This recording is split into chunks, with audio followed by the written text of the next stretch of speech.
Ha sido un tiempo muy especial conociendo más de la palabra del Señor. Antes de ir a la palabra, yo le quiero contar una historia, de pronto usted la ha escuchado. No es mi fuerte contar este tipo de historias, pero que el Señor me ayude. Dice que un hombre después de 50 años de matrimonio, este hombre se murió después de ser casado 50 años. Y a los pocos años muere también la mujer. Y entonces dice que ella lo vio allí en el cielo, la mujer vio al marido allí en el cielo. ¡Qué bendición! Y entonces se acerca al marido corriendo y le dice: cariño, qué bien, qué bueno, te encontré. Y el hombre le dijo: nada de eso, acuerde lo que dijo el pastor, hasta que la muerte nos separe. Y salió.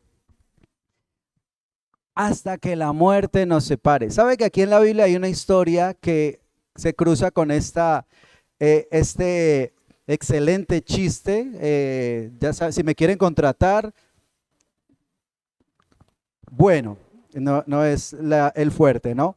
Pero esta historia sabe que ilustra algo que nos narra la Biblia y está en Lucas capítulo 20, versículo 27. Allí en algunas de sus Biblias aparece con un título como la pregunta sobre la resurrección. La verdad es que hay preguntas muy interesantes, ¿no? Y que yo creo que todos quisiéramos conocer más a profundidad de qué trata bien estos temas. Y el tema de la resurrección es un tema bien interesante. Dice la palabra del Señor, Lucas capítulo 20, versículo 27, dice: llegando entonces algunos de los saduceos, los cuales niegan haber resurrección, le preguntaron, diciendo: maestro, Moisés nos escribió. ¿Quién les escribió? Si el hermano de alguno muriere teniendo mujer y ella no dejare hijos, que su hermano se case con ella y levante descendencia de su hermano. Hubo pues 7 hermanos. El primero el primero tomó esposa y murió sin hijos. Y la tomó el segundo, el cual también murió sin hijos. La tomó el tercero, y así todos los 7 murieron sin dejar descendencia. Finalmente murió también la mujer. En la resurrección, pues, ¿de cuál de ellos será mujer, ya que los 7 la tuvieron por mujer? Oye, la pregunta está interesante, ¿no? Entonces, recordemos, a ver, vamos a recordar un momento, vuelvo aquí, a ver, vuelvo aquí. Si se acuerda lo que hemos venido leyendo estos días, los devocionales, nos dice que Jesús está ¿en dónde? En el templo, ¿cierto? Jesús está en el templo, Él está allí enseñando y entonces aparecen los líderes judíos. Oiga, se juntaron, ellos no se juntaban, a menos de que fuera pues ya en el Sanedrín, a tomar decisiones, ¿cierto? Eso es como juntar un uribista con un petrista, o sea, eso es una cosa difícil. Y ponerlos de acuerdo. Bueno, el caso es que era más o menos esa la situación, pero igual en este caso hacían parte como del gobierno, ¿no? Dirigían la nación judía, el pueblo judío, y entonces al ver lo que está sucediendo con Jesús y cómo cantidad de personas lo está siguiendo, multitudes, y lo están viendo como el Mesías, ellos se preocuparon porque les podían estar quitando su puesto, ¿no? Y sus beneficios que ellos tenían como líderes. Y entonces no les gustaba la forma de Jesús y se van al templo. Jesús entra, ustedes recuerdan, volcando las mesas y sacando allá a los mercaderes del templo y empieza a enseñar y ellos le dicen: bueno, ¿usted con qué autoridad es que hace esto, cierto? Y el Señor les contesta cuál era su autoridad y les muestra que Él es el Hijo amado de Dios, a través de una parábola que les narra allí enseguida, llamada los labradores malvados. Enseguida lo tientan de una manera bien sutil, sagaz, y le hacen una pregunta ya de algo político. y es acerca del tributo, que si era lícito dar tributo al César o no. Y lo interesante es que si él decía que sí, quedaba mal con los judíos. Si decía que no, quedaba mal con los romanos y lo podían arrestar y lo podían castigar. O sea, lo que contestara, o sea, si a mí me lo hubieran hecho, Padre Celestial, o a más de uno nos corchan. Pero el Señor pues supo dar una respuesta muy buena, muy sabia, muestra su sabiduría divina. Den al César lo que es del César y a Dios lo que es de Dios. Así que dice allí en el 26 que quedaron maravillados de su respuesta y callaron. Y ahora le hacen otra pregunta, pero esta ya es una pregunta teológica. ¿Qué piensa acerca de la resurrección? Y la pregunta en especial sería, ¿cómo serían las relaciones familiares y personales si existiera la resurrección? Si hay un matrimonio, en el caso que ponen aquí, 7 personas que se casan con una misma mujer. Ahora ya vamos a aclarar ese punto, ¿cómo que 7 con la misma? ¿Que no habían más mujeres en Israel o qué era lo que pasaba? Ahora, la pregunta, ¿por qué ellos preguntan sobre la resurrección? No es porque ellos quieran saber acerca de la resurrección. El versículo inicial dice en el 27, llegando entonces algunos de los saduceos, los cuales que niegan, ellos no creen en la resurrección. Ellos no creían en la resurrección, pero querían hacerlo quedar mal con la pregunta. Espera y verá que con esta lo enredamos y va a quedar mal frente a todos.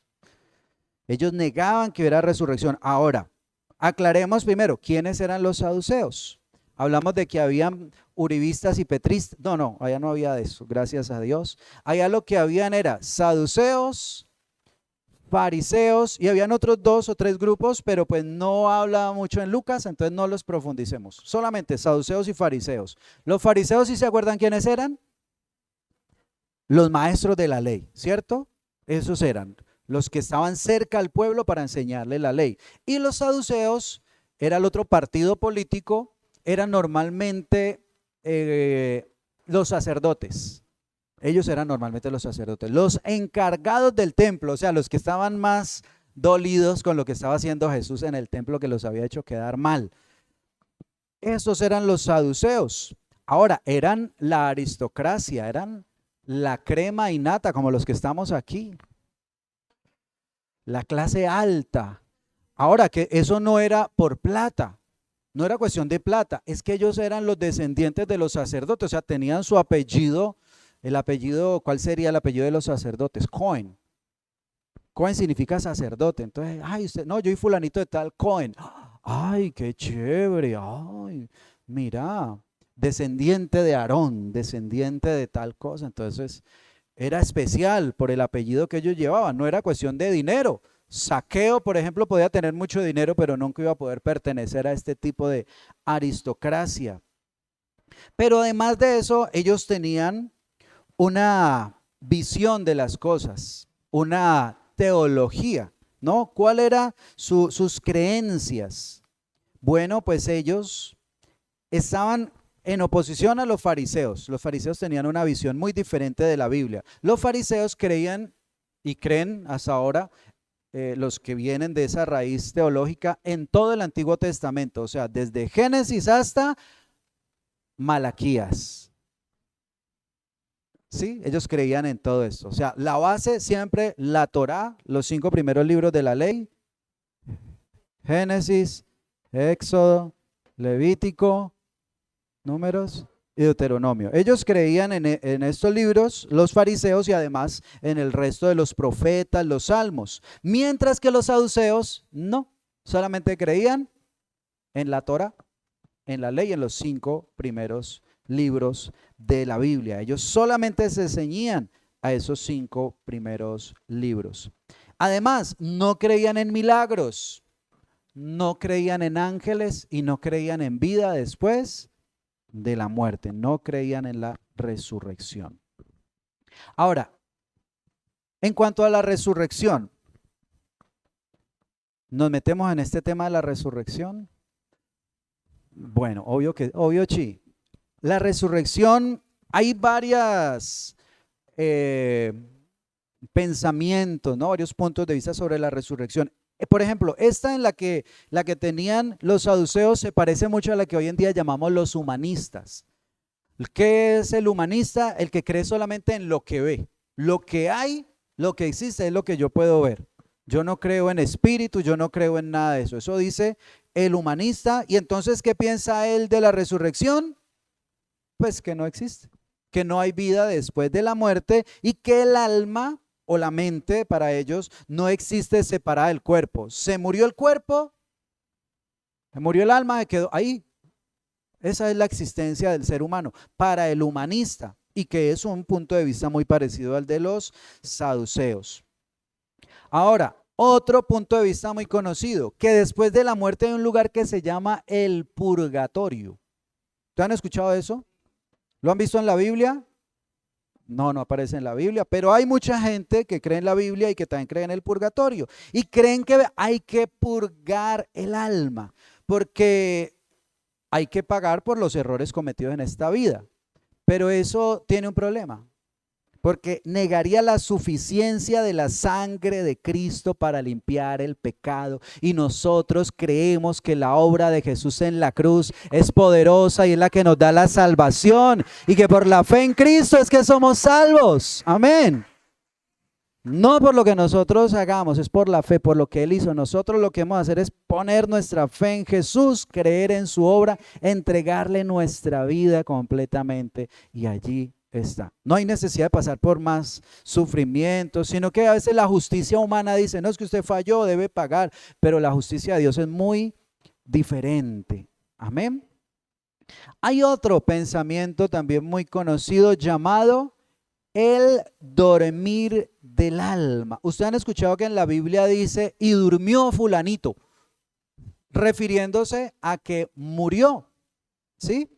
Ese dormir del alma es sustentado inclusive por algunos cristianos, ¿sí? Algunas denominaciones creen en el dormir del alma y dicen que el alma va a quedar dormida hasta la resurrección. Sí creen en la resurrección, pero que el alma queda allí con el cuerpo y que cuando llegue el momento de la resurrección, el alma va a salir allí también a encontrarse con el Señor. Hay otra también muy conocida en este tiempo, la reencarnación.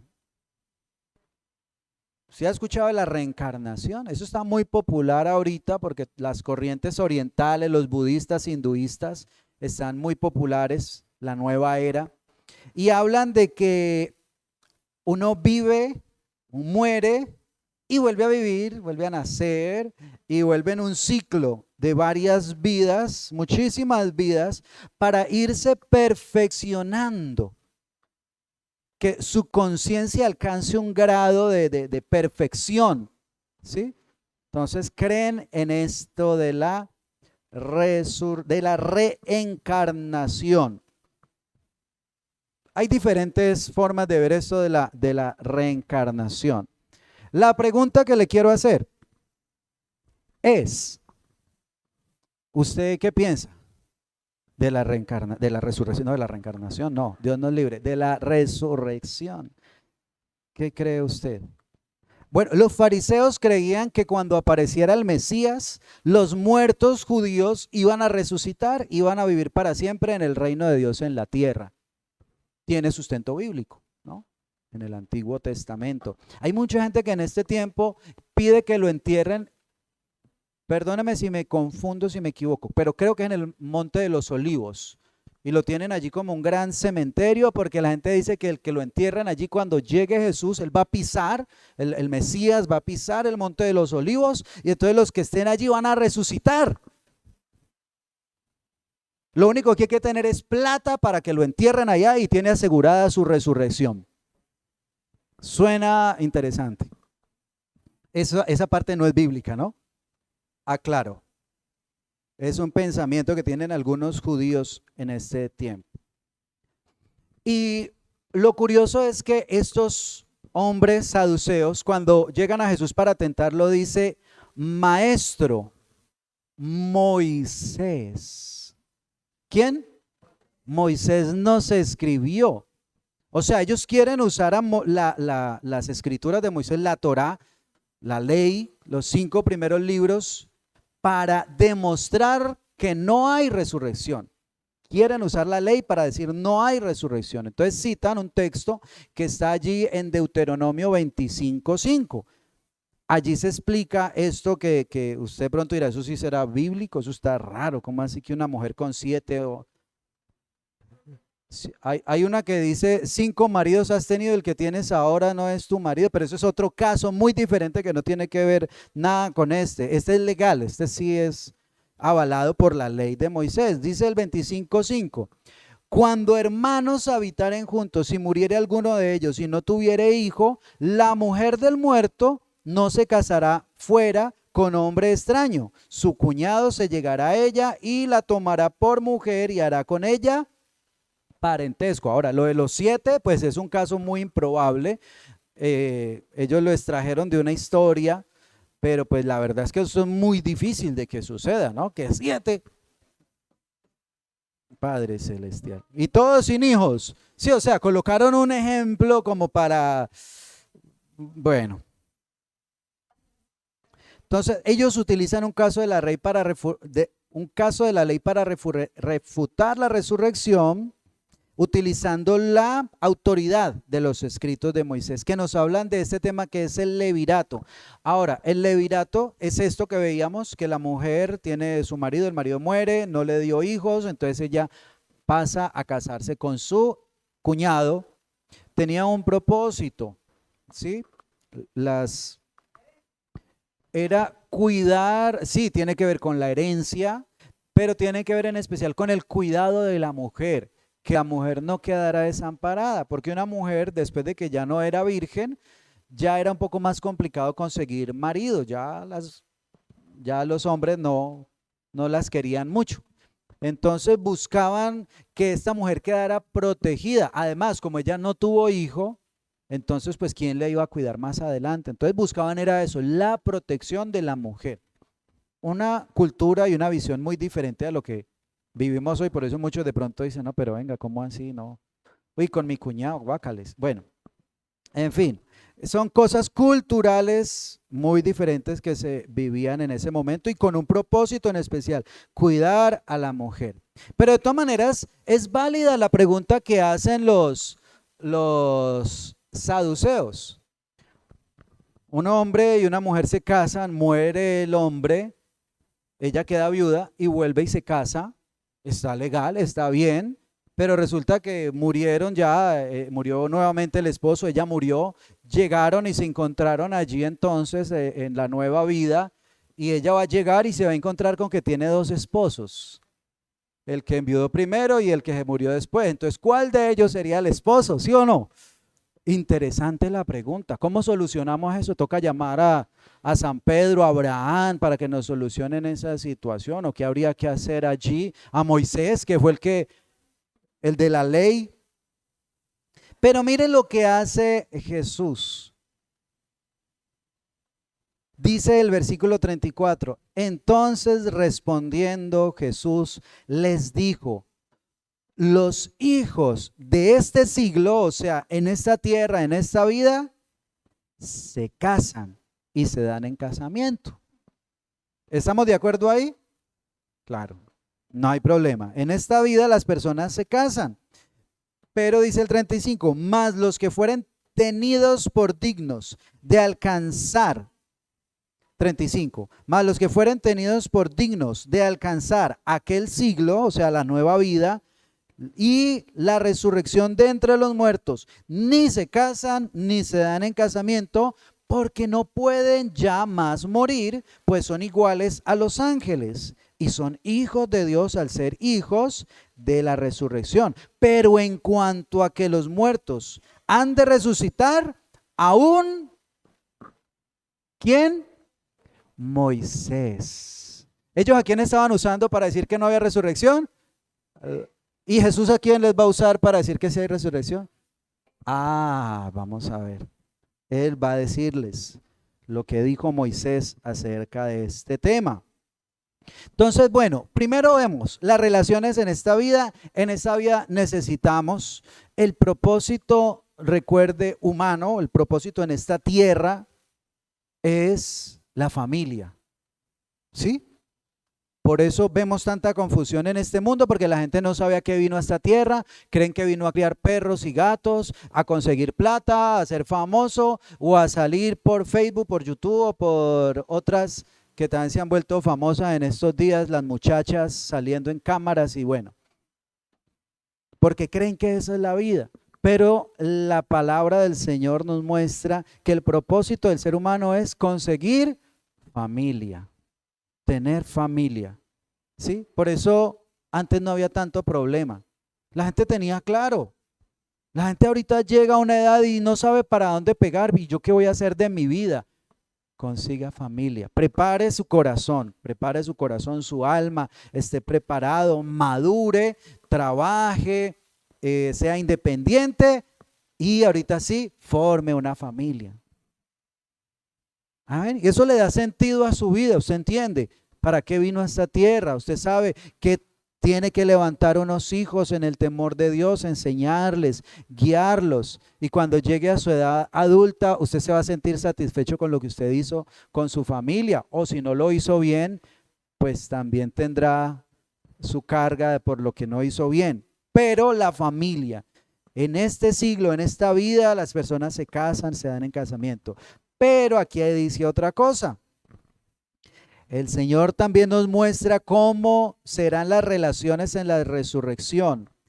Primero, mire lo que dice: mas los que fueren tenidos por dignos de alcanzar aquel siglo y la resurrección de entre los muertos. Los que fueren tenidos por dignos. ¿Eso quiere decir que todos van a resucitar? No para esta resurrección de la que está hablando el Señor. Solamente los que sean tenidos por dignos. Ahora, metámonos en el momento allí que está Jesús hablando con los saduceos. El Señor le está respondiendo esto a ellos y ellos no creen en la resurrección. Entonces, ¿qué les está diciendo? ¿Que ellos son dignos? No creen en la resurrección, entonces ellos ¿cómo van a ser dignos de la resurrección? ¿Cómo van a recibir un regalo? ¿Cómo van a recibir una bendición en la que ellos no creen? Pues ellos mismos se están cerrando a la puerta de la resurrección. Pero para nosotros nos dice también que no todos en este tiempo van a ser dignos de la resurrección. No todos serán dignos de la resurrección. Y aquí también nos dice cómo va a ser esa resurrección, cómo serán las relaciones que se van a vivir allí en esa resurrección. Entonces dice aquí que los que lleguen alcancen la resurrección de entre los muertos, ni se casan ni se dan en casamiento, porque ya no pueden ya más morir, pues son iguales a los ángeles y son hijos de Dios. Entonces, mire, allí las relaciones van a ser muy diferentes. Ya no van a haber apegos. Ya cuando llegue allí, como la señora esta al principio que contábamos la historia, ay amor, cariño, te encontré, te encontré. No señora, acuérdese que eso era hasta que la muerte nos separe. Las relaciones van a cambiar, pero sino que es difícil uno explicar algo que uno no ha vivido, ¿no? Sí, entonces aquí nos habla de otra relación más grande, más fuerte, más poderosa, la de hijos de Dios. Amén. Entonces allí no van a ver esos apegos, no van a ver esas cosas que tienen las relaciones en esta tierra. No, porque vamos a ser tal cual como realmente somos, seres espirituales. Nos vamos a amar como hijos de Dios. Allí, mentira, allí el esposo no la va a rechazar, la va a saludar, la va a recibir, porque hay aún más amor, pero no solamente para ella, para todos los que alcancen la resurrección, porque somos hermanos. hijos del mismo Dios, salvados por el mismo Dios. ¿Cómo no vamos a estar contentos de encontrarnos todos allí, todos los que pudieron alcanzar la resurrección, alcanzar a estar allí en la presencia de Dios, ver la grandeza de nuestro Dios, ver su amor, ver su misericordia, ver su plenitud, ver su gloria y estar todos allí junto al trono del Padre, reunidos como hijos de Dios? Amén. ¿Cuánto les gustaría recibir eso? Amén. Entonces despéguese por un momento de ese pensamiento de las relaciones que tenemos aquí, del papá, de la mamá, de los hermanos, porque va a ser mucho más fuerte sin esos apegos emocionales, sin esas cosas que a veces uno ve como que te quiero, pero como que no quiero estar contigo, como que te veo, pero como que no sé ni lo que siento. No, allá no va a pasar eso. Allá vamos a tener un alma pura, limpia, amén, un amor dispuesto para todas las personas. Vamos a amar mucho más y porque vamos a amar con sinceridad. Y uno no puede tener emociones ocultas ni nada de eso. Yo lo quiero mucho y apenas da la vuelta. No, ya eso no va a existir, no va a suceder. Amén. Ahora, dice que vamos a ser como ángeles, pero en esa naturaleza inmortal, ¿no? Pero pues nuestra naturaleza en sí es diferente a la de los ángeles, tienen un propósito, sí, son diferentes a nosotros, pero ¿en qué sí no se parecen? ¿En qué sí se parecen? A los hijos de la resurrección, a cuando estemos allá, que allá no tienen hijos los ángeles. Ángelo con ángela, no, allá eso no sucede. ¿Por qué? Porque no mueren, entonces no hay necesidad de multiplicarse, no se va a acabar la especie, y eso no. Entonces allá ese tipo de relaciones no, ya no va a suceder. Bueno, dejémoslo hasta allí. Entonces a eso significa que seremos como ángeles porque vamos a tener un cuerpo glorificado, no habrá reproducción, porque no habrá más muerte.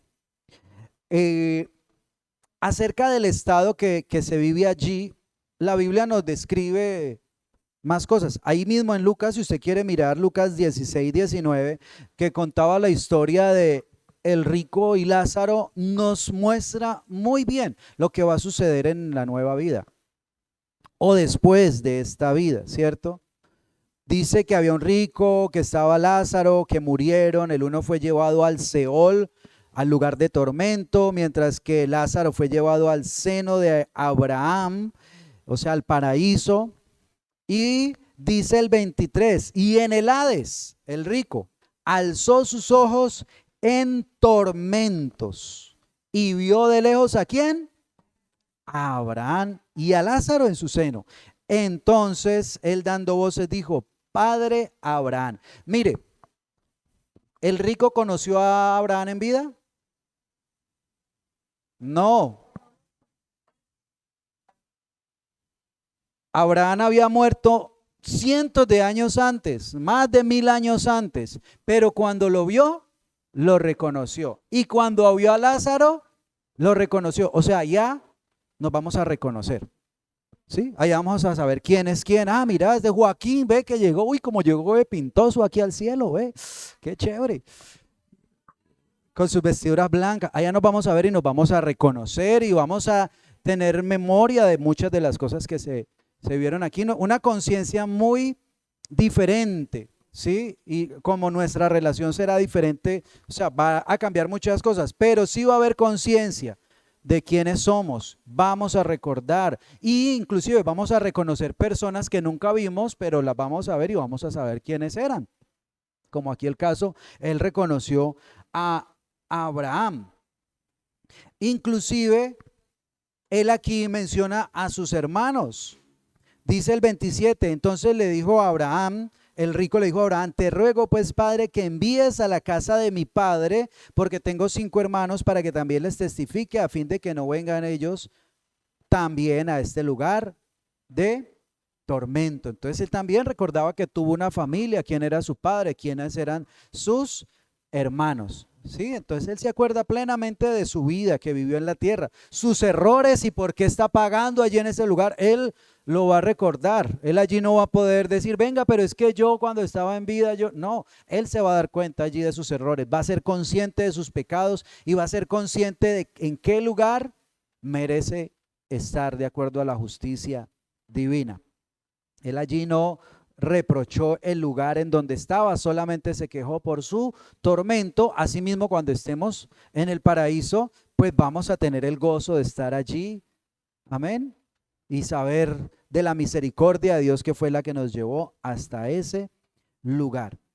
Pero veíamos también que aquí, volviendo a Lucas 20, 37, ahora el Señor Jesús le presenta entonces a Moisés lo que enseña. Dice el versículo 37, pero en cuanto a que los muertos han de resucitar, aún Moisés lo enseñó en el pasaje de la zarza cuando llama al Señor Dios de Abraham, Dios de Isaac y Dios de Jacob, porque Dios no es Dios de muertos, sino Dios de vivos, pues para Él todos viven. Él está citando Éxodo capítulo 3, versículo 6, que dice eso que él cita allí textualmente. Es el episodio cuando Moisés va al desierto y se encuentra allí con la zarza, dice, y dijo, dice Éxodo 3:6, yo soy el Dios de tu padre, dice el Señor, Dios de Abraham, Dios de Isaac y Dios de Jacob. Entonces Moisés cubrió su rostro porque tuvo miedo de mirar a Dios. Eso dice Éxodo 3:6 y es la que está citando aquí Jesús, mostrando que en este versículo nos muestra que que los que han muerto para Dios están en una nueva vida. Amén. ¿Por qué? ¿Por qué afirma esto? Porque en ningún momento está negando la existencia de estos patriarcas.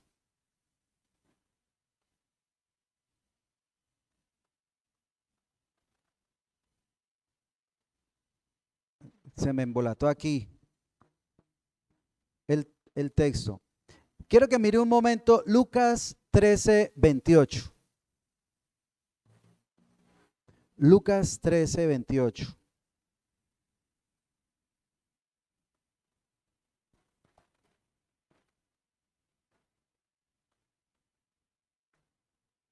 Está hablando de la puerta estrecha, ¿cierto? Y los que van a ir a castigo y los que van a ir a la nueva vida. Y dice el 28, allí será el lloro y crujir de dientes. Cuando veáis ¿a quién? A Abraham, a Isaac y a Jacob y a todos los profetas en el reino de Dios y vosotros estéis excluidos porque vendrán del oriente y del occidente, del norte y del sur y se sentarán a la mesa en el reino de Dios. Ahí el Señor está diciendo que ellos están en un lugar, que están vivos y que están allí esperándonos. Amén. Y entonces lo que está diciendo aquí Jesús con este texto de que Abraham, Isaac y Jacob seguían vivos, muestra porque habla de que ellos seguían existiendo. O sea, no dice yo fui el Dios de Abraham, no, yo soy el Dios de Abraham, de Isaac y de Jacob. Sigo siendo el Dios de ellos. Él no está negando su existencia. La existencia de ellos continúa aún allí en ese momento. Abraham sigue existiendo aún como persona para Dios. Amén. Ellos vivían con Dios. Abraham, Isaac y Jacob viven con Dios en estos momentos. Entonces por eso dice que Dios no es Dios de muertos, sino Dios de vivos. Dios no afirmaría ser Dios de los que ya no existen. ¿Para qué Él va a decir yo soy Dios de los que ya? No, por eso Él cita a Abraham, a Isaac y Jacob. Porque para Dios están todavía en existencia. Ni tampoco Dios no dice que están resucitadas en otro cuerpo. Yo soy Dios de Abraham, pero es que Abraham reencarnó por ahí No, él dice, yo soy el Dios de Abraham. Este momento habían pasado más de 400 años. Y él le sigue diciendo, yo soy el Dios de Abraham, de Isaac y de Jacob. Entonces, aquí está hablando de que el alma vive aún en la presencia de Dios. Además, bueno, la Biblia nos muestra que Dios tenía promesas para ellos y que esas promesas todavía estaban por cumplirse. Ellos ya habían muerto, pero las promesas de Dios para ellos no habían muerto. Las promesas de Dios continúan aún después de la muerte, porque son para la vida eterna. Amén. Así que si Dios le ha prometido algo a usted, usted puede estar confiado que las promesas de Dios se cumplen en esta vida o en el siglo venidero, pero Dios es fiel y Él cumple su palabra. Amén. Él cumple su palabra siempre. Él es fiel. Hace unos días, mire, la resurrección es tan importante porque nos ayuda a ver la verdad como es. Y cuando uno conoce la verdad, dice la palabra de Dios, conoceréis la verdad y la verdad os hará libres. Hace poco que estábamos en un momento triste humanamente, la muerte de nuestro hermano Benjamín, ver ese velorio y ver ese entierro o esa cremación convertida en un culto de acción de gracias, solamente lo podemos tener cuando tenemos la certeza de un Dios vivo que nos da vida. Aunque nuestro cuerpo en esta tierra perezca, sabemos que permanecemos vivos para el Señor. Amén. Y era un tiempo de gozo de saber que nuestro hermano Benjamín estaba allí en la presencia de Dios, de que está gozándose, de que está mucho mejor. Aquí él vivía problemas, que le dolía una cosa, que le dolía otra, que no sé qué. Allá él no tiene problemas de salud, él está en gozo eterno en la presencia de Dios. ¿Cómo no nos va a dar gozo saber que existe una resurrección, que existe una vida después de este mundo, que hay cosas más maravillosas que nos están esperando? ¿Cómo no vamos a vivir con esperanza?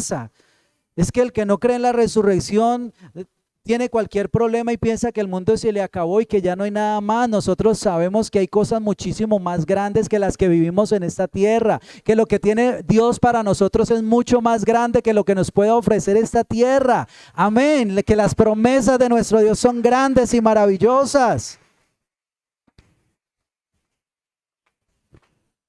Entonces, dígale al que está a su lado, no hay que temer a la muerte. Ese va a ser el momento para encontrarnos con nuestro Dios. Ese va a ser un momento de gozo. Si estamos en el Señor, va a ser un momento de bendición, de alegría. Entonces, mire, cuando el Señor Jesús muestra esto, se les cayó a los saduceos lo que estaban diciendo. O sea, el humanismo cae. Ahí quedó, porque el Señor demuestra que hay vida después de la muerte. El purgatorio también se cae. Mire, Lucas, ahí en la próxima página, Lucas 23:39.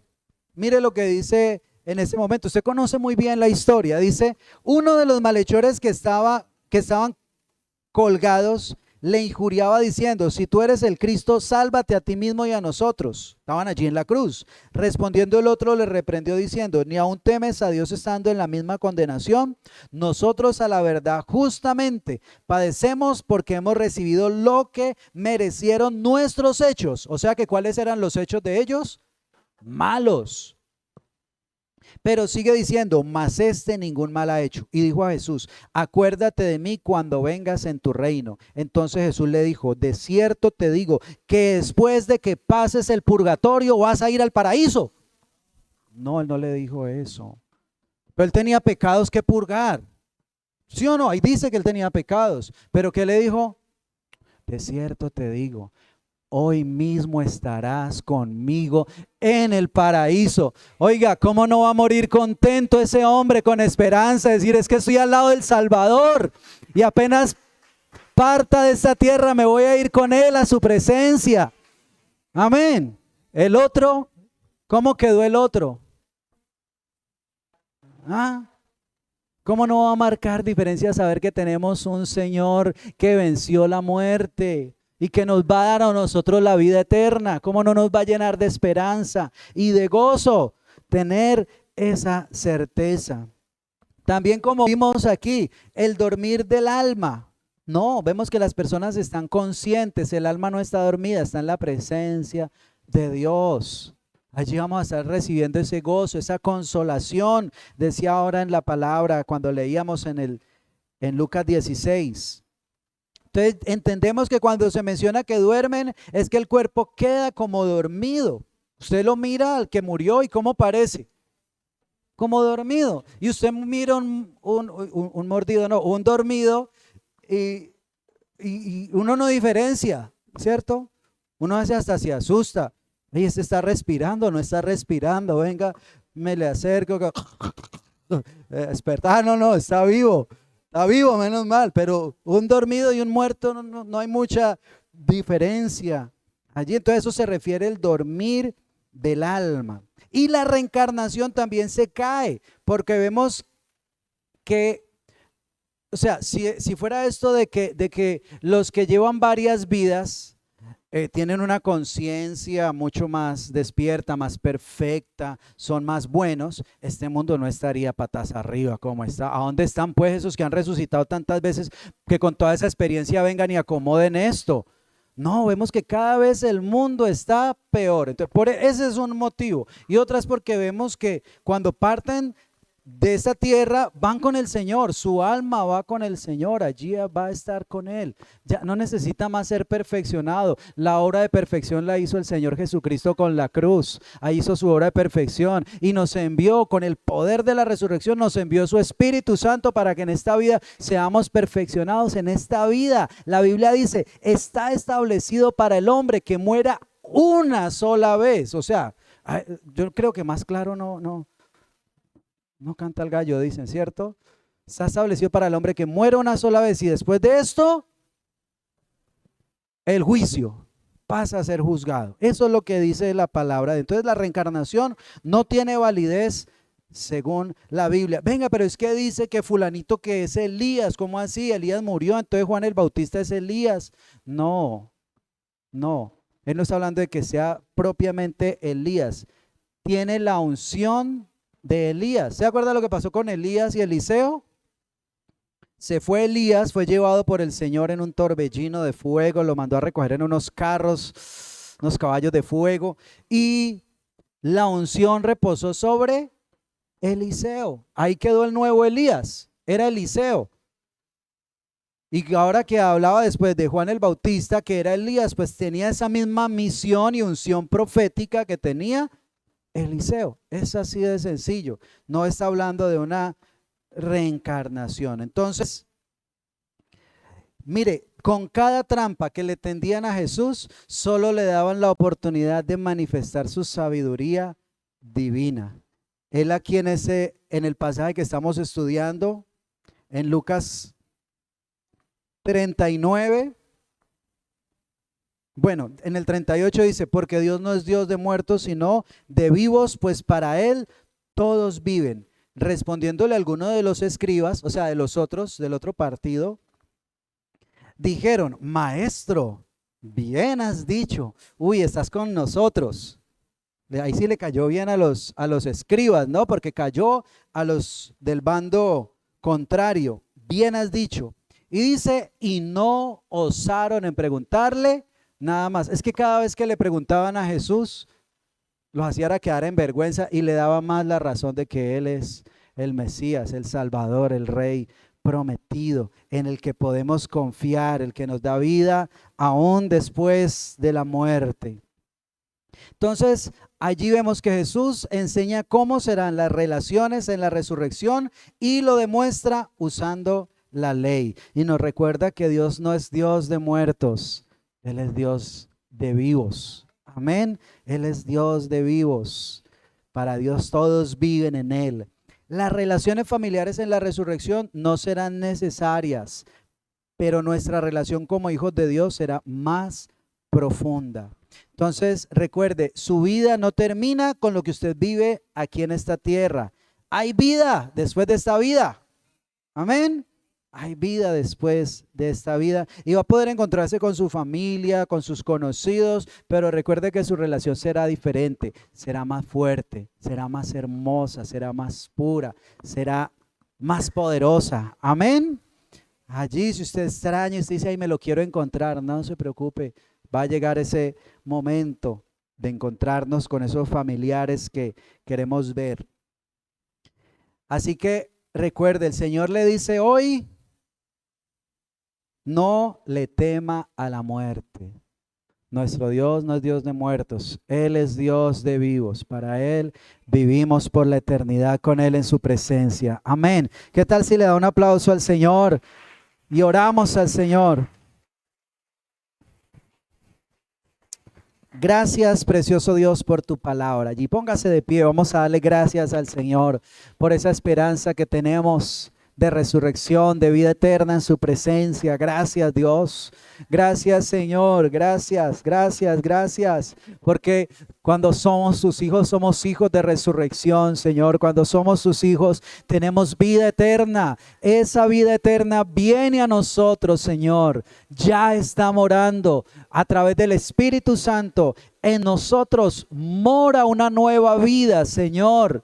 Mora una nueva vida. Hay algo especial que tú pones, Señor, en aquellos que creen en ti. Viene, Señor, el Espíritu Santo a obrar en sus corazones, a llenarnos de tu vida, a llenarnos de poder, a llenarnos de la certeza, de la confianza, que hay algo más allá de esta vida, Señor, que hay vida después de la muerte, Señor, y que hay algo poderoso, algo maravilloso, algo grandioso que nos está esperando, Señor. Esa certeza la pone tu Santo Espíritu, Señor, y nuestra confianza en la obra de Cristo. Por eso, Señor, entregamos nuestra vida a nuestro Señor. Por eso hemos creído que Jesucristo es el Rey de Reyes. Él es el Señor Todopoderoso. Él es nuestro Salvador y Él es el dueño de nuestra vida y que solo podemos confiar en Él porque Él dijo: yo soy el camino, la verdad y la vida. Él es la vida, Jesucristo es la vida y nadie puede ir al Padre, nadie puede ir al cielo sino por Jesucristo, el que nos ha traído, Señor, esa resurrección, y creemos en la resurrección porque Cristo ya resucitó. Primicia de los que han resucitado es hecho. Él ya resucitó y nos muestra que ese cuerpo glorioso que Él tiene nos lo dará a nosotros también en la vida nueva. Gracias, Señor, porque así como Cristo resucitó y venció la muerte, Él venció la muerte no solamente para Él, Él venció la muerte también para nosotros. Y dice tu palabra, porque no nos dejarás, no dejarás nuestra alma en el Seol, Señor. Tú no nos dejarás allí en el lugar de la muerte. Viviremos contigo en tu presencia, Señor. Gracias, maravilloso Dios. Gracias, Señor, por esa confianza que nos das. Y hay esos que han tenido temor a la muerte, o cuando nos inunda ese temor a la muerte, el Señor nos dice: no temas a la muerte, porque yo voy a estar contigo y te voy a cuidar. Pon tu fe en mí, entrégame tu vida y yo te voy a guiar aún más allá de la muerte. Voy a estar contigo, dice el Señor. Así que puedes confiar plenamente en Él. Gracias, Señor. El tema de la resurrección sigue siendo el tema más importante, Señor, porque este tema cambia nuestra forma de vivir, nos da la esperanza y nos da la confianza que vivir para ti vale la pena. Nos da la confianza y nos da la esperanza de que nuestra recompensa no la recibimos en esta tierra, en esta vida. La vamos a recibir contigo cuando estemos en las moradas celestiales. Delante del trono celestial en tu presencia vamos a recibir lo que tú has preparado para cada uno, Señor. Gracias porque tú le das propósito a nuestra vida en esta tierra, Señor. Cuando creemos en la resurrección, nos alienta cada día a vivir con propósito, Señor, y a saber que todo lo que hagamos en esta tierra vale la pena, Señor. Cuando amamos a los demás, cuando amamos a nuestro prójimo y cuando te amamos a ti, vale la pena, Señor. Muchas gracias, Jesús, te damos. Amén y amén. Amén, gloria a Dios. Aleluya. Amén.